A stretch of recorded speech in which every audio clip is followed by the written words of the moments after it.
Well, it's Tuesday, and you all know what that means. As you know, NXT has the Great American Bash. We just entered with week one. Now, we have plenty other matches that will take place in week two, but as we speak right now, let's focus only on week one. This one features, of course, three championship matches. I believe we have, of course, the WWE Women's Tag Team titles, the NXT Heritage Cup, and of course, the NXT Women's title, and other matches as well. So we'll be going through A to Z throughout the entirety of the show what took place. But first things first, we're going to be reviewing, of course, Stardom much recent shows that took place this past weekend, which is Wonder Rendezvous, I think that's what it's called, that took place on the 27th. The main event features, of course, the white belt, or better known as the Wonder of Stardom Championship. Natsupoi will get her chance to challenge for this belt. Now, but the obvious question is, can she pull it off?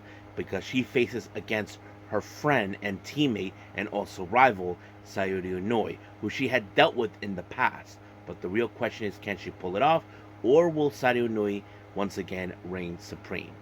And then, of course, the following day we have the World Rendezvous. This one features, of course, the of Stardom Championship, or as we know it as well as the Red Belt. So that happened. But of course, both shows features, of course, the last final qualifier matches for the open spots of the 5-star Grand Prix. So we will see who will be going into the final spots and everything else as well. And I think we do have other championship match involved in this one as well. And then, of course, we cap up our episode with some news updates to give you guys updates what's been going on in the world of pro wrestling, such as what events the promotions are thrown out, who's booked, what matches are set, including developments that are happening in the world of pro wrestling as we speak. So, let's get ready for another episode of the Deleted Wrestle Zone.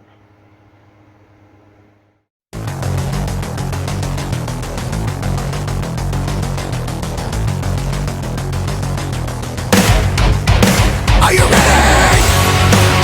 Get up, get up! Get up, get up! Get up, get up! Get up, get up! Get up, get up! Get up, get up! Welcome everybody to the Deleted Wrestle Zone. All things that it's pro wrestling with AEW, NXT, New Japan Pro Wrestling, TNA, the National Wrestling Alliance, various promotions, wrestlers, matches, and championships. I am your host, J-Rod here. So, if you are new to the channel, welcome. This is a channel where we do a lot of pro wrestling reviews from various promotions, not only here in the United States, but also in Japan, Mexico, Canada, Europe, the UK, anywhere in the world where pro wrestling is not as big, but it continues to grow. We also, of course, do discussion videos, talk about various topics such as the wrestlers themselves, the promotions, factions, storylines, whatever we want to talk about. We also, of course, do more news updates. If certain information has been unable to be on this episode, I can either put it on the next episode or on a separate video by itself. We also, of course, do real-timing news updates, alerts, to keep you guys on alert if something has happened in the world of pro wrestling that needs to be addressed ASAP.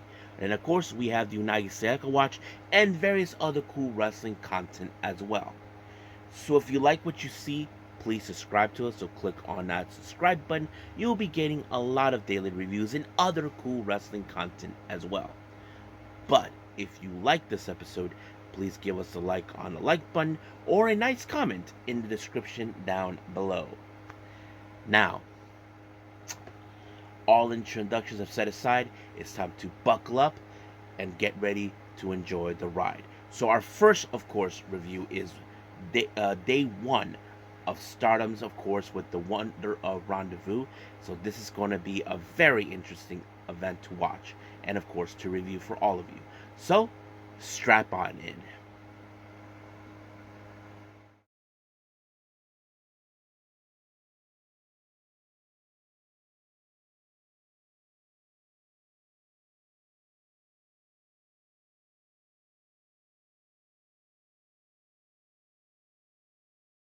Okay, Stardom.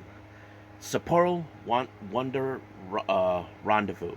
Now, as I said before, the main event features the Wonder of Stardom, which is the white belt. Now, we'll get to that. However, I want to put some things out of the way. As you know, next month we'll be starting, of course, the 5-star Grand Prix. Now, we do have 2 matches on both days for the qualifier open spots. Now, 2 spots have been announced that have been filled. One of them has been announced, as I mentioned in a news update.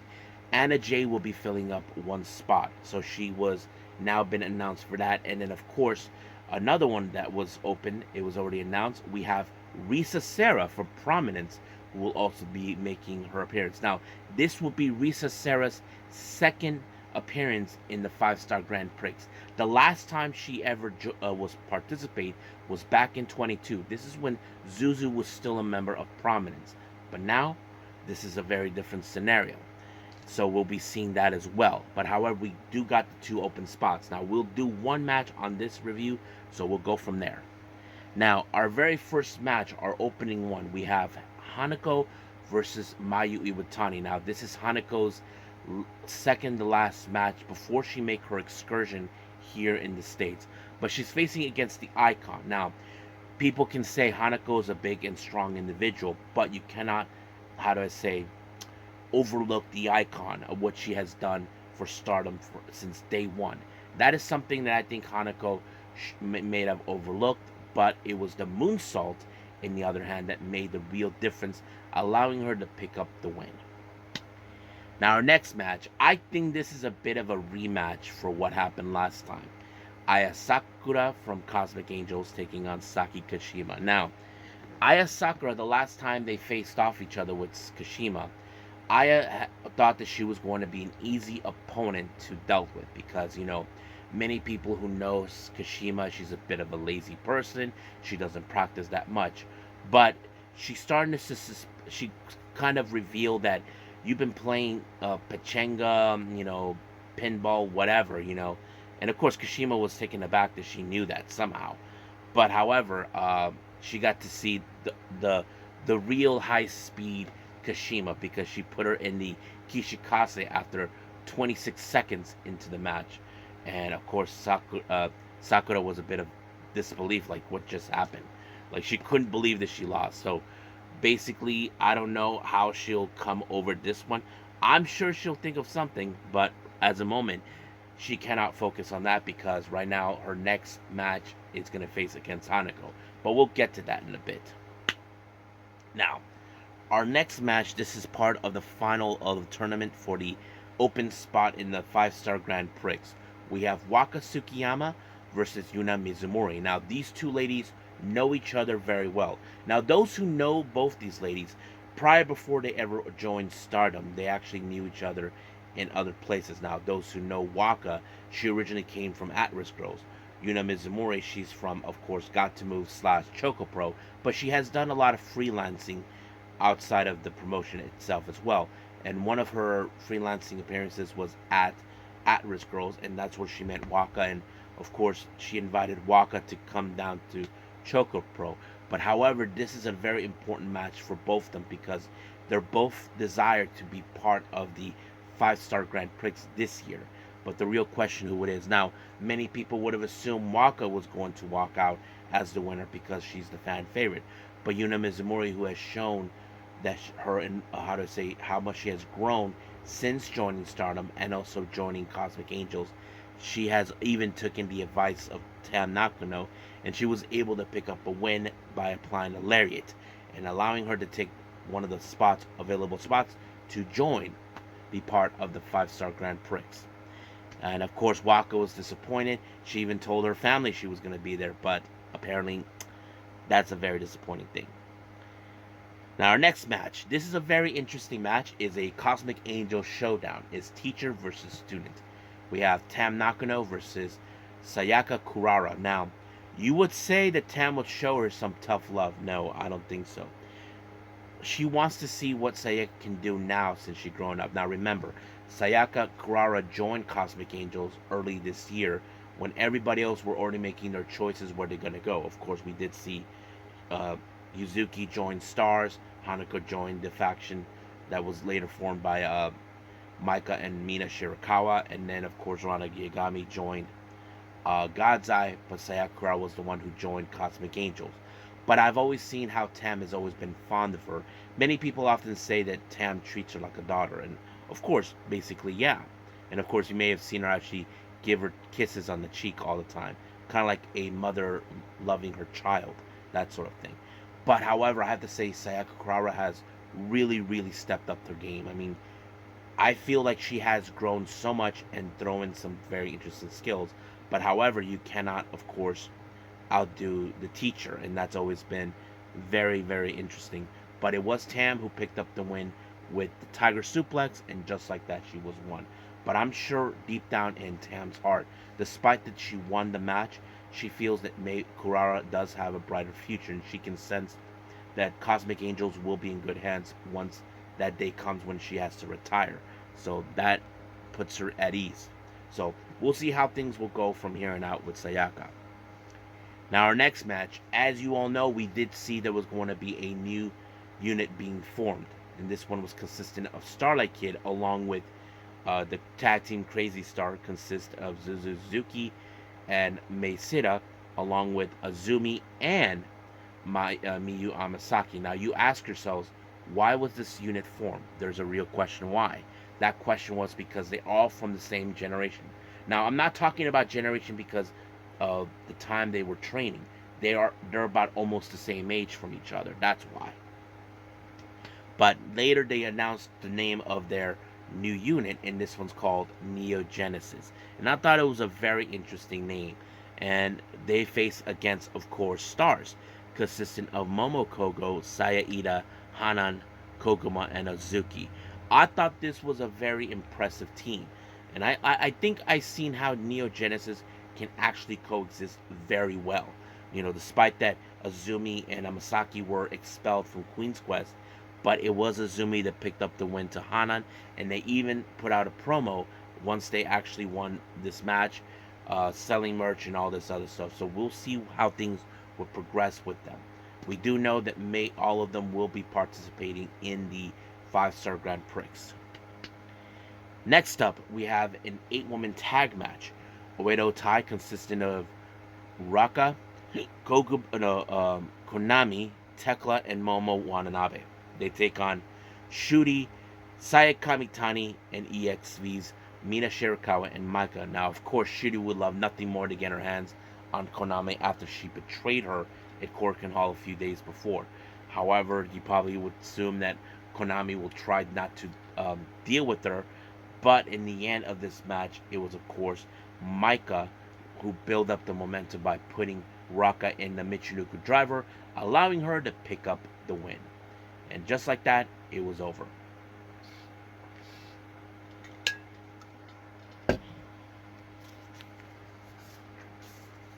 Now, our next match, this is one of 2 title matches, and this is the semi-main event.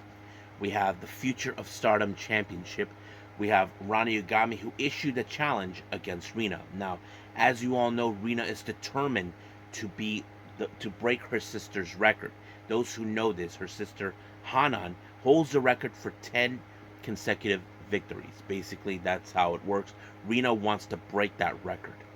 But of course, I have to say Rana Yagami really pushed her to her limits. And I don't think Rina was expecting it. Now, of course, Rina would say, you know, all the older wrestlers who are in their three-year expanse training are nothing more than shitty old hags. But however, Rana was not one of them.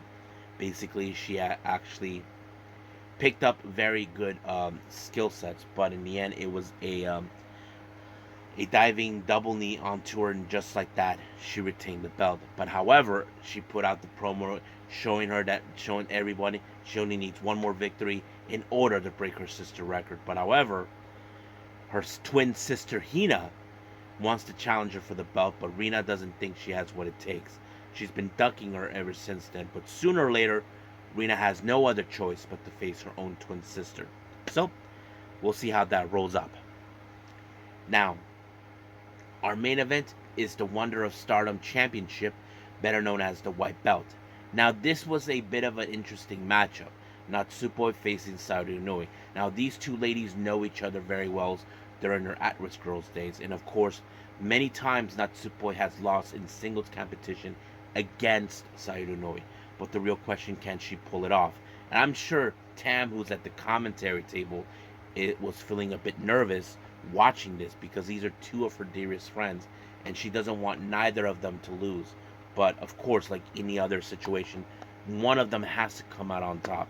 Now, of course, you would think that Sarinoi would know exactly what Natsupo is thinking, and I'm sure Natsupo would do the same thing.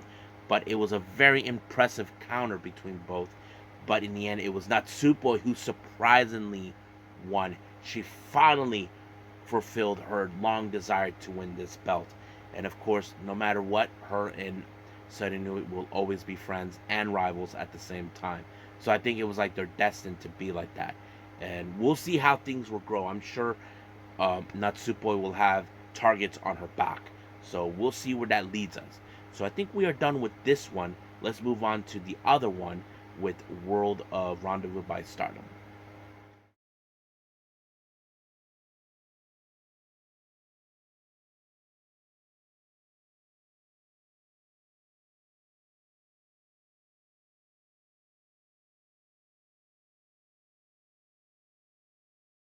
Day 2 in Sapporo with Stardom with World Rendezvous. Now, as I mentioned, we have, of course, the World of Stardom, which is the red belt.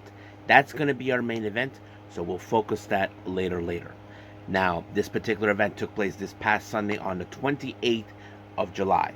Now, our first match was the high speed belt, Meisira versus Saya Kamitani. Now, of course, you all know that this was one of those matches where we know Meisira this is her comfort zone. We have seen her up thrive as a, of course, high speedster for a long time, and of course, I don't remember if she's a two-time or three-time high speed champion, but she was able to pick up the win. But don't forget, of course, sometimes if you're a high speedster, you try to counter what your opponent is doing, but it was, of course, that one finisher that Meisira was able to apply to Kamitani, allowing her to become the next and new high speed champion. So this puts us in the question, what's next for Kamitani? I'm sure many of you probably would want to see her become the red belt champion. That's something we know we have seen her do before. But we'll get to that when that bridge is crossed. Now, as you know, we witnessed Yuna Mizumori taking one of the open spots in the 5-star Grand Prix. Well, we had one more available, and this is between two former teammates during in Queen's Quest, Miyu Amasaki and Lady C. Now, of course, some of you may be wondering who's going to walk out. Now, to me, I was a bit biased because we have seen both these ladies grow, but obviously many of you know this. I like Lady C. She's a real interesting wrestler to watch, but there have been those conflicting times where, of course, I have to agree with Micah. She has never won one of the bigger matches, and we have seen Miyu Amasaki, who has lived up to the reputation, how she is one of the rising wrestlers. Now, she hasn't won a single championship yet, but however, she was able to pick up a good win against her by doing that one pinfall move on her, and just like that, she took the available spot. But I don't know what will happen with Lady C. I mean, I hate to see her in this position, but sooner or later, she has to pick up a good win. So we'll see where that leads us.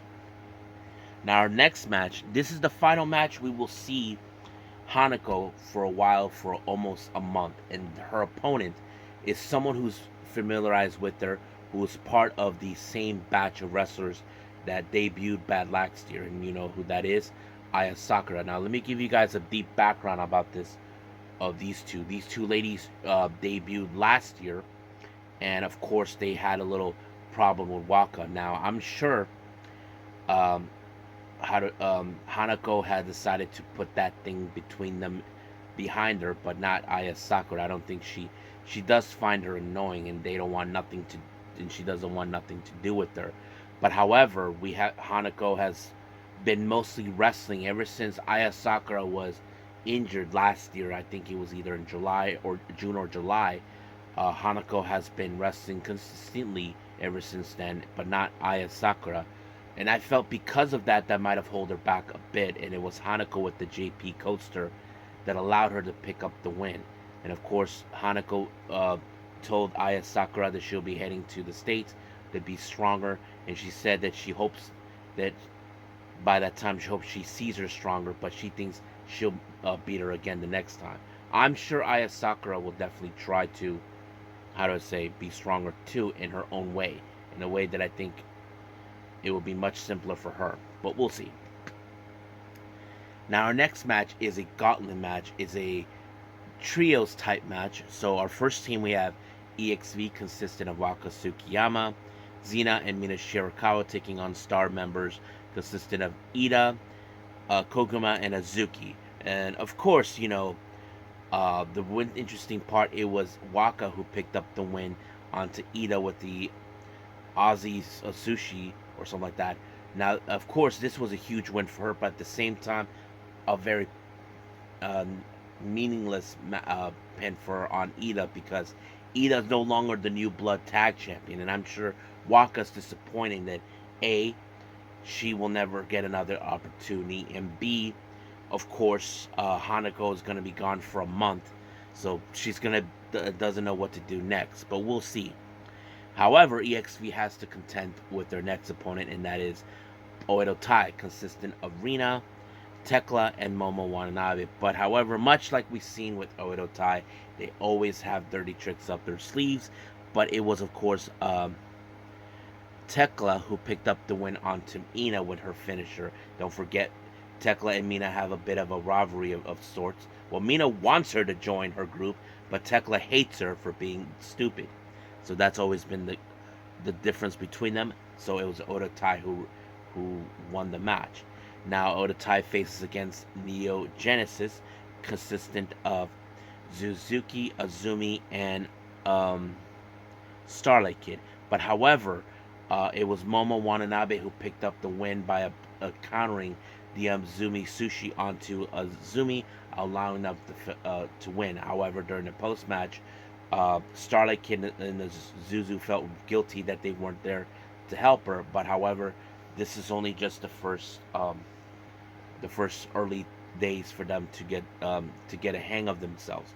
So we'll see where that leads. But however, Oedo Tai has one more team to contempt, and that is God's Eye, consistent with Rana Yagami, Hina, and Saki Kashima. But I think the biggest surprise, it was Hina who picked up the win with the Ghetto Clutch on her own twin sister, Rina. And just like that, it was over.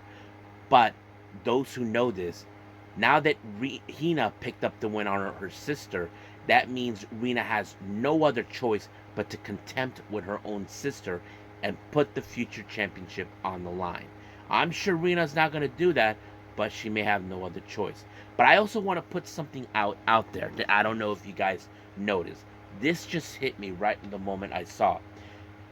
Those who recently been seeing, Kashima has been mostly fond of Hina. Like, she wanted her to join God's Eye from the very beginning. And something hit me in the head. Kashima was very fond of Rina. This is before she was kicked out of Oedo Tai. And I'm like thinking, well, if she couldn't be close to Rina, like to be like a friend or a sibling to her, then Hina is going to be needing that. So I wouldn't be surprised that Saki Kashima will take initiative to help Hina to beat her sister. That would be something I definitely could see. I mean, I don't know if you guys would see that too, but she's been drawn closer to her. But Kashima doesn't think that Lady C would fit in perfectly, but she joined out of impulse. But we'll see how that rolls up with that. But I can't wait to see when Hina gets her hands on her twin sister.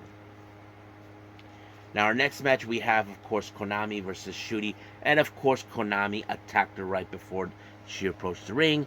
Oedo Tai tries to get involved and all this and that. However, they tried distractions. But, however, the referee saw that Konami used the spray can once again onto her. And just like that, it was completely ended in a disqualification. A beatdown was happening. Even God's Eye tried to help, but it was no use.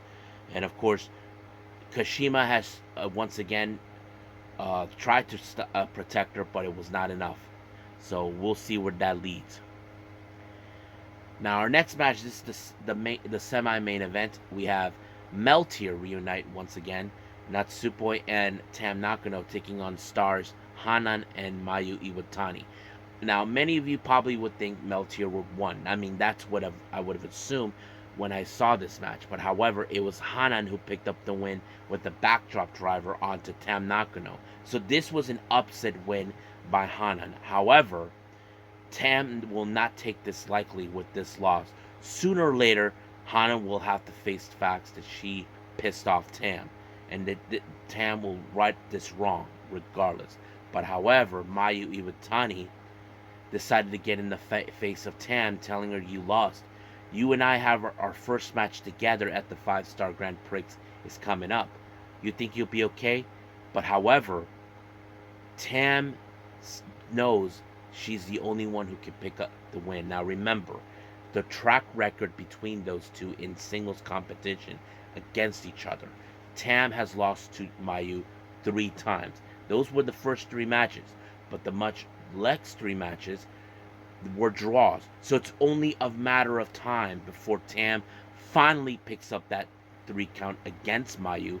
And also, if that happens, that means Tam Nakano will probably get a shot of the IWGP Women's Championship. Now, Mayu doesn't think she should be concerned, but however, if I was Mayu now, I would definitely be concerned.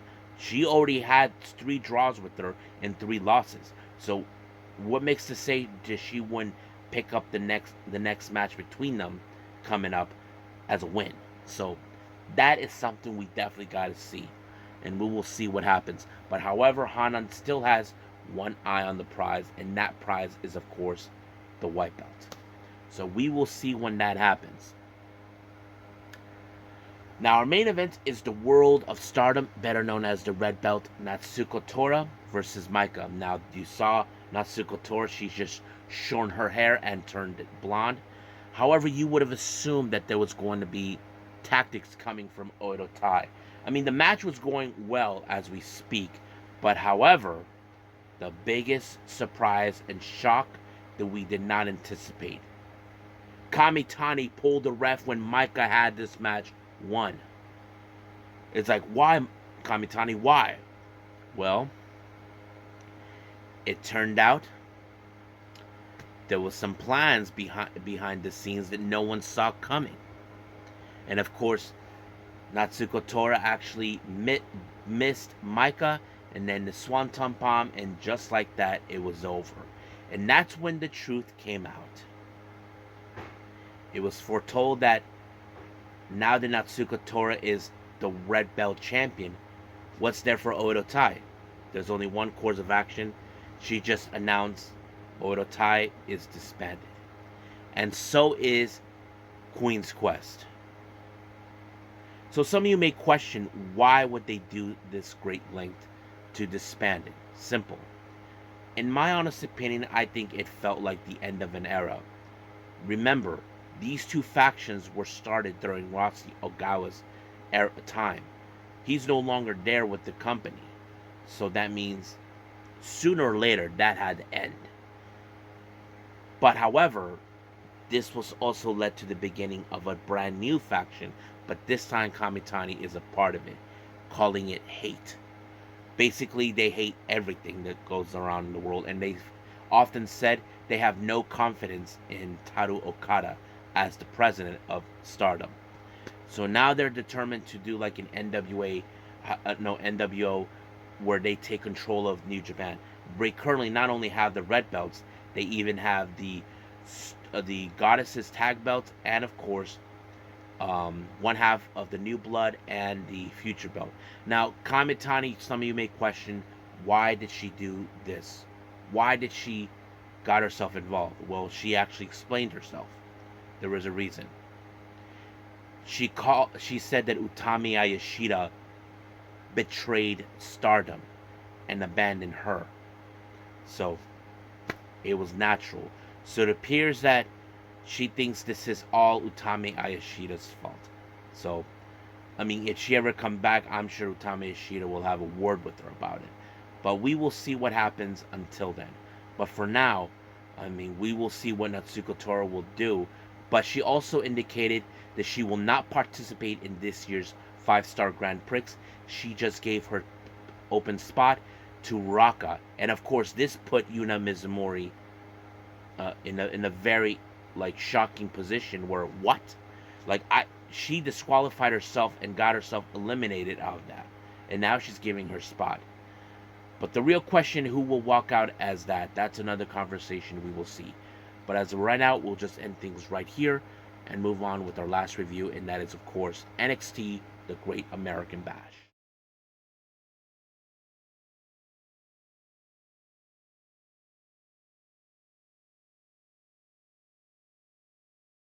Okay, NXT, Week 1, the Great American Bash. It had a very interesting opening where, of course, Hank and Tank, I don't know what they were doing. They were like doing this whole Mission Impossible segment, as I call it. But I don't know what to make of it. I mean, I don't know if that would count as the Great American Bash. But, however, that's not the point.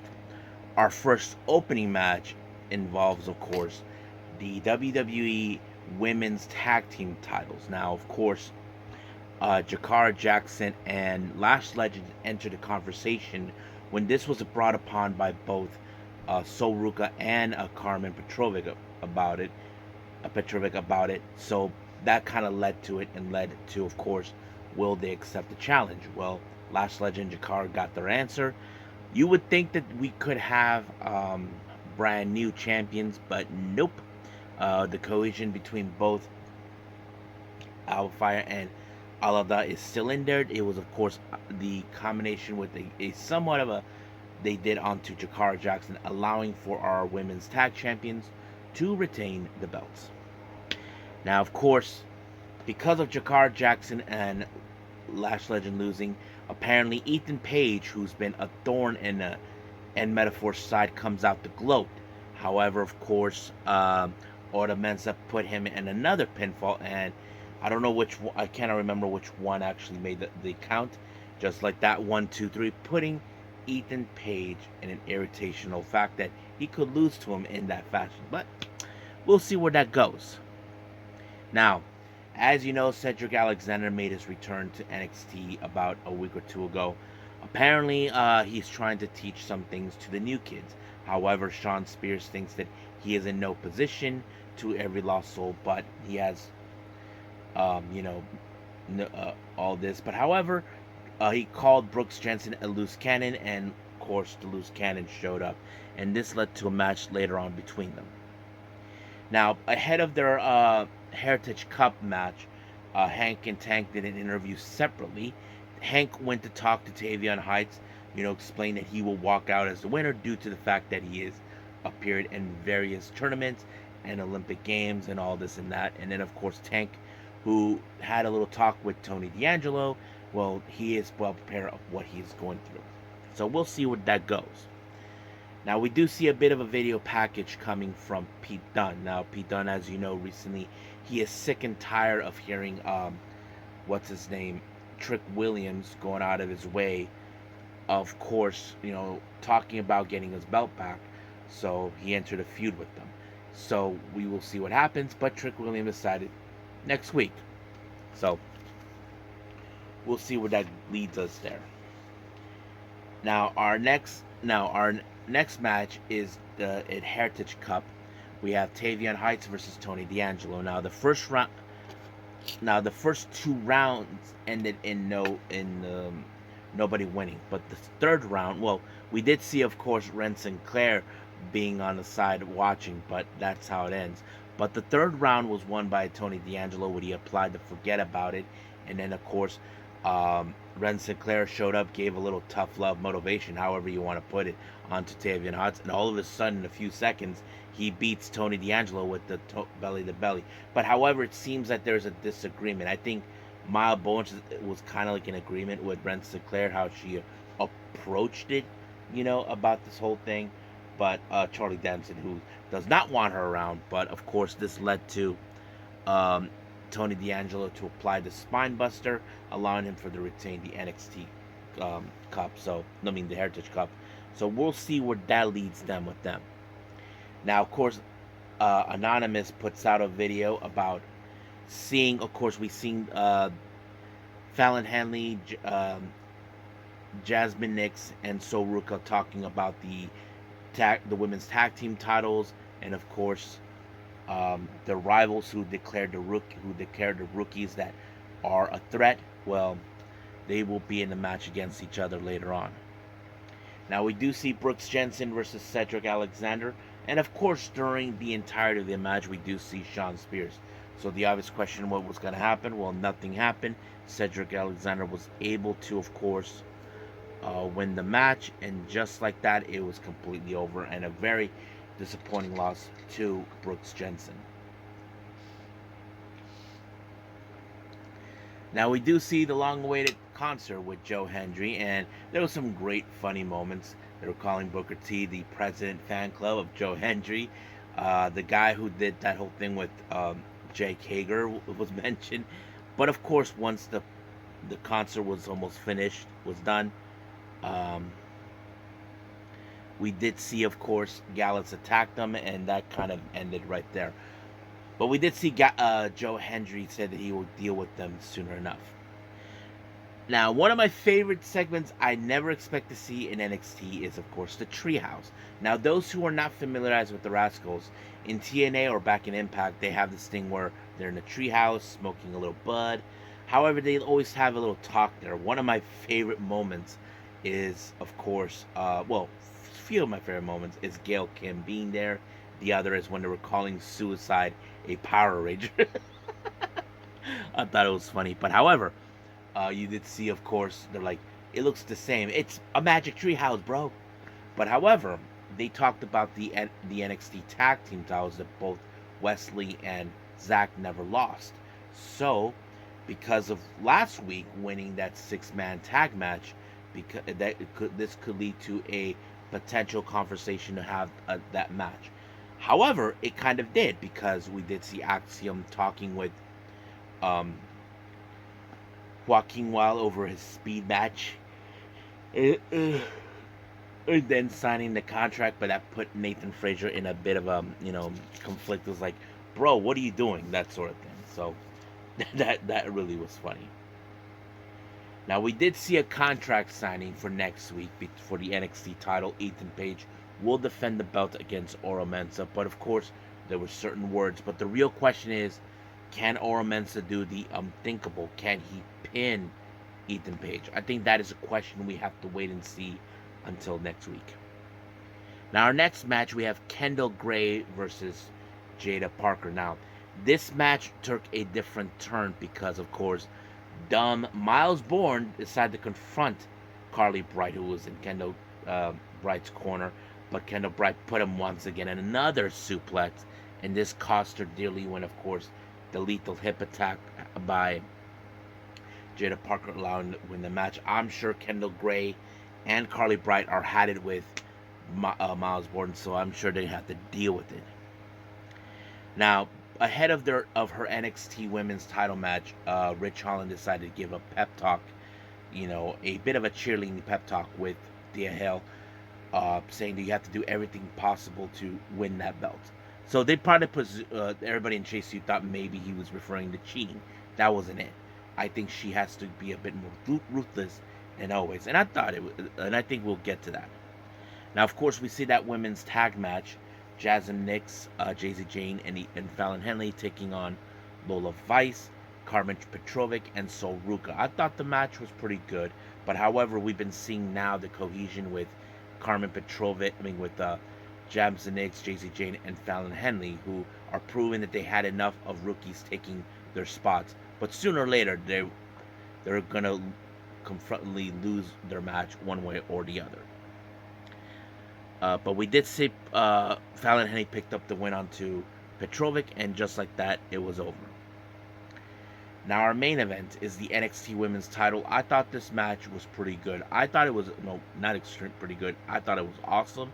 It was a great match. I thought it showed Thea Hail had pushed her to the push Roxanne to the limits. But however, Roxanne was able to divert everything and retain the belt when she applied Pop's Rocks. But however, she did stated that no one is going to take that belt away from her. Not Thea, not Stephanie, not Julia. But there are those that have been talking recently. There's those that don't think that Roxanne is going to lose that belt to Julia and Stephanie. But I have to say, I agree with certain people that say they have to build up that story between them, and that Julia or Stephanie has to win the belt. So, what do you guys think? Should Julia and Stephanie win the belt just like that? We'll just gotta wait and see when we get to the next time they face each other. But until then, let's just wait. But for now, let's just move on to our next and final thing, news updates.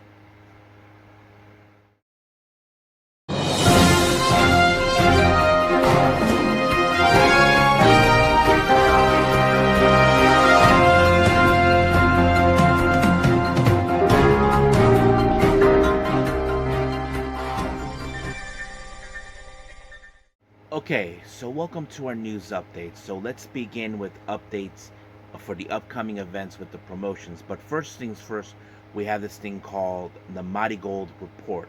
As you know, certain developments have been taking place, and two of them has been reported. Now, as you all know, Julia does not have enough time left in Japan before she makes her move to WWE. However, I have not seen the recent MARIGOLD event, but it's already been announced by Scott Edwards from Fightful Select on Julia's final matches leading up to, of course, August 19th. Now, this is what we have. Julia will be teaming with Mai Sakurai and Mirai. They take on Chiaki, Bozilla, and Nagisa Nozaki. And then the following day, she teams up with Nanane Takahashi to take on, of course, Twin Tower, consistent of Koiki Omari and Chika Goto. And then the 10th, she'll be in a one-on-one match against the current white belt champion, or the United National Champion, Miku Ano. And then, of course, on the 12th, she will be in a 6-woman tag match with 2 mystery partners, which is still unclear, but her opponents are none other than the Passion Sisters, consistent of Nanane Takahashi, Mai Sakurai, and Nao Ishikawa. But her final opponent is none other than Julia Mai Sakurai. Well, yeah. So I will talk about that on the next episode a bit. So we'll get to that. So that's particularly for that part of the MARIGOLD report. So here's another report revolving, of course, MARIGOLD. Now, as you know, once, of course, the 5-star Grand Prix with Stardom is over, MARIGOLD will have their annual Grand Prix, their first one, called the Dream Star Grand Prix, that will begin on August 31st. Now, here are the participants that we do know has been announced, and this one was also revealed by Scott Edwards himself from Fightful Select. We have Suri, of course, Miku Ano, Utami Ayashida, Mirai, Nanane Takahashi, Natsumi Shozuki, Mai Sakurai, Koiki Omari, Misa Matsui, Chiaki, Bozilla, and Nagisa Nozaki. Now, there are some 3 tournament qualifier matches involved. One of them involves Chika Goto versus Nao Ishikawa. Then we have Victoria Yuzuki taking on Mila Grace. And then, of course, we have Kizuna Tanaka taking on Zaida Steel. However, there is a competitor that was later announced it will be coming from other promotion. Now, it's still unclear from where, but we'll just have to wait and see when that happens. So that's pretty much it with the MARIGOLD report. Let's talk about some upcoming events. Now, as you know, on the 2nd of August, GCW will be in Cleveland for the Now and Forever show. It was revealed last time that Matt Hardy will be making his GCW debut. However, he will be facing against the King himself, Nick Gage. So that's going to be one crazy match. Now, the following day on August 3rd for New Japan Academy, as you all know, I mentioned this, that Hanako will be making her excursion in the U.S. Well, it's just been foretold she will be participating in an event with New Japan Academy on the 3rd of August, and her opponent is Jada Stoned. Now, for our, as you know, Kitsune Women's Wrestling will have their Yabai event in LA on the 18th. Two things have been announced for that. Original Oedo Tai member, leader, Ak Yasukawa. Many of you may remember that Yoshi wrestler that was involved in that shoot incident back almost a decade ago or so. But yes, she will be involved in this. And another match has been announced. We have Nagisa Nozaki taking on Zaya Lee. So yeah, so that's pretty much what happened. That's it for our upcoming events. Now let's talk to about certain developments taking place. Fightful Select reports that Guilia Skye Blue is set to, of course, have her surgery. You guys remember she injured herself on an AEW against Hikaru Shida. Well, hopefully she gets a speedy recovery. NWA has just announced an exclusive contract signing with Kylie Page, the younger sister of Kenzie Page. So she's involved. MARIGOLD announced that there's going to, Yuki Minami will be making her debut on August 19th in Corkin Hall.